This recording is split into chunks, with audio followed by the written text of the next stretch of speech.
Welcome to Disorder TV. I'm Taylor and I'm joined by none other than James Fhelps on the couch. We're here today because Harry Potter, the final instalment, is being released in cinemas very, very soon. Premiere tonight. Mm-hmm. Ready to rock and roll? Yeah. Looking forward to it? Very much so, very much so. They're always a big event. In fact, they're like the highlight of the filming for me. Because really? Because when you're filming, it's only like 100, 200 crew only. But just that paltry amount. But I think they normally average about 6,000 people. Have you seen it yet, the final? Yeah, I saw it the other week, yeah. And what was your initial reaction? It was good. It was good. I was blown away good or like, yep, it's all good? It's okay. Yeah. No, I was very impressed, and the effects in this one are just, like, you can see how much hard work has gone into it. Like, I know that at some movies they say, people work really hard on it, but you actually see how hard people must have worked to get the effects as good as they are. Because you've done a little bit of AD, assistant director, for those not in the know, work before, and it was part of your job to actually see how all this was going on. Yeah. Did it change your perception of filmmaking as an art form? Yeah, completely. I learned more in my first week ADing than I did in the 5 years previous acting. Well, when you're acting, everything's just sheltered and everyone does everything for you, and there's no 4:30 starts in the morning, but when you're in AD and you've got to open up the office. Do you know what even 4:30 looked like before then? Not really. No. And you're like, never again either. Well, going back to talking about cast, is there a member of the cast throughout the entire series or franchise that you've really looked to and gone, you know what, that's where I want to be? Julie Walters being our mum, because you can't typecast Julie Walters in anything. I mean, she is a comedy actress, like she's awesome in comedy, but... Fred, you next. He's not Fred, I am. Honestly, woman, you call yourself our mother. Oh, I'm sorry, George. I mean, they've always talked about the very family-orientated atmosphere on the set, because you've all been together for so long. But do people kind of realise how close you all really are, and when it comes to giving each other a hand and emotional support when it comes to filming? Would you ever get a real sense of it as an outsider? Potentially. I think that whenever we do interviews and they say, so are you really good friends kind of thing, and a lot of people think that it's kind of like we're told by like Warner, say this, you've got to answer this. But the truth is that we are genuinely good mates with pretty much everybody. And like the adult actors, whenever we're doing a scene, and if you want any advice or they think that they should just pass on something that they know, they'll happily say it. I remember Alan Rickman telling me something once, and that was pretty Was it cool. in The Voice? Yeah. It was... Be still my beating heart. We love a bit of Alan at Disorder, never mind. Let's get on to the film itself. This is your very big moment because, as the fans probably know, no spoilers, your character sadly doesn't finish off. The battle. Yeah. No. Was that when you probably knew that was coming? Yes, I presume you read all the books. Was your first reaction when you saw that Fred got the chop, like, no, what? Why not the brother? I'm the good guy in this. Why me? Or was that going? Yeah, actually, I can really get my teeth into that. That's going to be amazing. I did think that. And I also thought, it felt kind of like a good friend had died. And I wasn't prepared for, I wasn't expecting it in the story, and then I wasn't expecting how I felt when I read it anyway, because it actually felt like someone had said, oh, one of your best mates has been bumped off.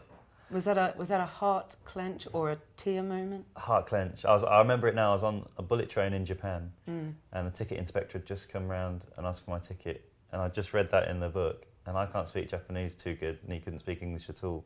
So that must have been one hell of a conversation. I was trying to explain in the book, and I think miming it would have looked hilarious to, like, point at the book and me, like, yeah. For you and your brother as characters, were you really kind of glad that the storyline got a bit darker? And it was exciting because it showed the other characteristics of the characters, because in films you only normally see someone with a comedy side or someone with a serious side or a swatty side or something like that. Swatty. But the fact that in these movies, like because they go on for such a long period of time, you can show the other. Realistically, everyone's got two or three different emotions. hopefully. At least. At least. So it's quite cool to show Fred and George not just as the, like you show them as the business side, business-minded people, and then you see them as people who are like really, really willing to fight and be a serious fight as well, not just kind of a clowning around thing. So it was cool to play that different side of the same character. What's your method to, like, you know, from trailer or makeup to wardrobe to set? Is it all about just, you know, concentrating, relaxing? It depends on the scene. Normally it'd be having a laugh with as many people as I could, trying to get relaxed. And everyone else relaxed then, so it kind of flows a lot more easy. But in Death Yellow's Part 1, when George loses his ear and Fred had to be very, like, he thought he was dead kind of thing. So I literally, that was another, I won't say who, but a big actor. Go on, name no, drop. I'm not going to name drop. I'm not going Come to name on, drop. make the clunk. I'm not going to name drop, but I was basically told you can always apologise to people afterwards for being a rude, Twat. But yeah. Yeah. But you can always you can always apologise afterwards. But if it helps you get in the zone, Then just do it. don't bother talking. Don't talk to people. Like, you don't have to be rude, but just say, like, if someone says, "How's it going?" Just like, yeah. Post Harry Potter, I mean, has that preyed much on your mind? 'Cause, you know, this is, as all the posters say, this is the end. Or how much have you been thinking about life post Potter? I hadn't been thinking about it. I mean, obviously I've been thinking about it, but not a lot until the last month, because that's when the final promo started. It was always like it won't finish till the premiere, and now the premiere's today. So now I've been very aware that it's going to be over. So we've been taking a lot of meetings with casting people or producers or whatever. We've had a few scripts come our way. I'm saying my brother and I, but individually as well, which is quite cool. With the premiere tonight and all the attention from the fans and the media, and is this going to be a kind of relief in a way that you're going to be able to step away from the spotlight for just a little bit and gather your thoughts? Because, you know, Dan and Emma, and I mean, they get packed non-stop, and you got to feel a bit like, oh, sorry for them, because they're just always there. Do you appreciate that it's going to end and you won't have to be like doing press junkets and non-stop filming for ages and ages? Is that going to be like... Phew? The non-stop filming I'm not too bothered about. As an actor, you want to be in work, but it'd be great to do big junkets, because junkets are literally sitting in a hotel room for 8 hours. 8 hours and ask 6 questions. Fun. So it'd be quite cool to do something about a different... Though this one's been cool, haven't Oh, thank you very much. New questions on this one. But, you can pay me later. It's all good. But it'd be cool to answer questions on other projects. But not about the colour of your hair. Not about the colour of my hair, unless I have to dye it another. Which is a very lovely colour. shade of brown right Thank now. you very much. Jenny does a good job.